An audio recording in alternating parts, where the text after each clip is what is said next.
রাত ফুরালে ব্রাজিল আর্জেন্টিনার শিরোপা লড়াই। চিরপ্রতিদ্বন্দ্বী আর্জেন্টিনার বিপক্ষে ৬ গোল খেয়ে দক্ষিণ আমেরিকা অনুতপ্ত বিচ চ্যাম্পিয়নশিপের যাত্রা শুরু করেছিলেন ব্রাজিল। এমন করুণ দশার পর অনেকে প্রতিযোগিতায় ব্রাজিলের শেষও দেখে ফেলেছিল, কিন্তু সেই হার থেকে শিক্ষা নিয়ে ঘুরে দাঁড়ায় ব্রাজিল। বিশেষ করে চূড়ান্ত পর্বে এসে দারুণ নৈপুণ্য দেখিয়েছে দেশটি। টানা ৩ ম্যাচ জিতে এখন শিরোপার স্বপ্ন দেখছে তারা। অন্যদিকে ব্রাজিলকে হারিয়ে উড়ন্ত সূচনা পাওয়া আর্জেন্টিনাও আছে দারুণ ছন্দে।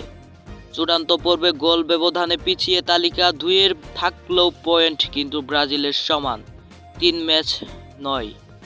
ফলে শিরোপা জয়ের দারুণ সম্ভাবনা আছে তাদেরও। আর শিরোপা এই নিয়ে দোলাচলের মীমাংসা হয়ে যেতে পারে কাল সকালেই।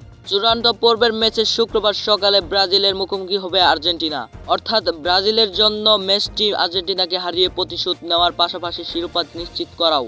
সেটি করতে পারে এক ঢিলে ২ পাখিও মারা হবে সেলেসাওদের।